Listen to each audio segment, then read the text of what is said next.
A ditadura militar brasileira aconteceu com o golpe em 31 de março de 1964.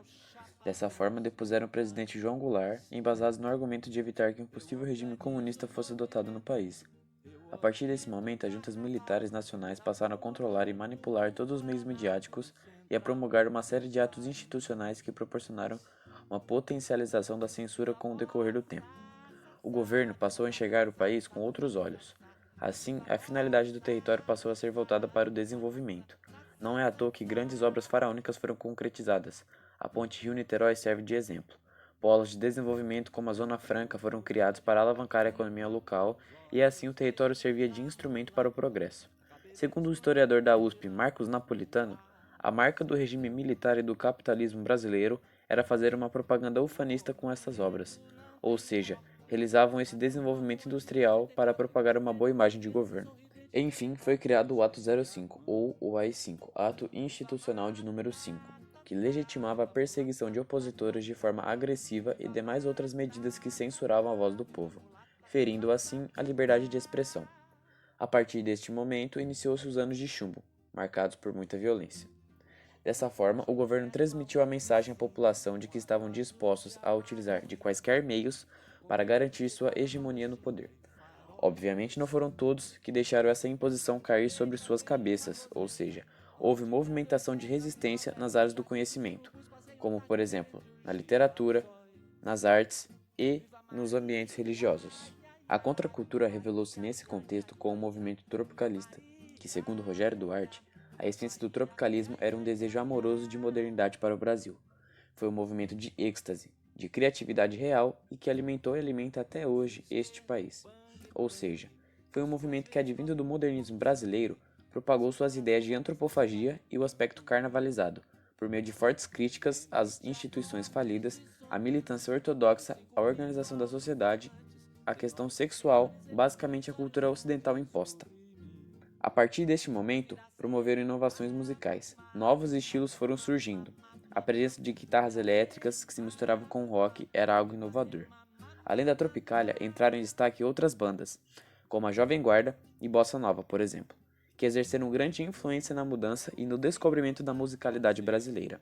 A ironia era utilizada como ferramenta de adentrar na guerra ideológica, travada entre os conservadores das diferentes alas políticas tradicionais e os artistas modernistas. Contudo, como tudo que inova, recebeu duras críticas e censuras. Como a censura era muito forte e imposta através da violência, aqueles que se opunham ao governo sofriam grande opressão.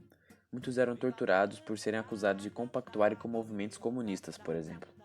Quando capturados, eram mantidos em cativeiros e submetidos a variados métodos de tortura, partindo da psicológica à física. As mais utilizadas eram o afogamento, choque elétrico, pau de arara, palmatória e torturas psicológicas que causavam medo no preso e o que fazia ele delatar seus conhecidos.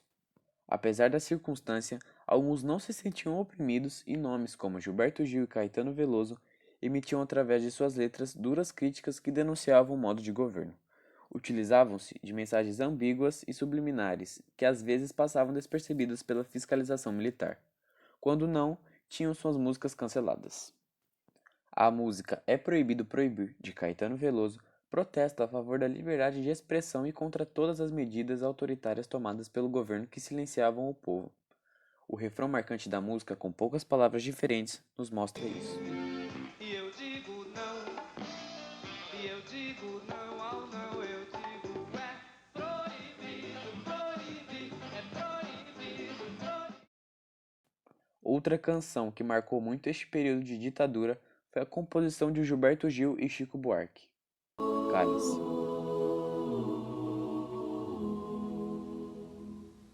Pai, afasta de mim esse cálice. Pai, afasta de mim esse cálice. Pai, afasta de mim esse cálice de vinho tinto de sangue. Podemos perceber claramente a apologia da palavra cálice à censura militar. Conseguimos desenvolver a ideia no sentido de que a música era contra as medidas violentas que vetavam o povo. Por isso, na letra, aparece a expressão de vinho tinto de sangue, pois muitos morreram protestando a favor da democratização. Anivaldo Padilha, um religioso ainda vivo, foi um dos responsáveis por garantir que lembrássemos das atrocidades cometidas, preservando os principais documentos de tortura. Dom Paulo Evaristo Arnes também atuou nessa causa, denunciando a prisão e a tortura de 2 agentes da pastoral. Milton Nascimento foi um dos vários artistas que foram perseguidos pelo regime. Em seu caso específico, virou alvo por denunciar casos de racismo e supostamente ferir a imagem que os militares queriam passar.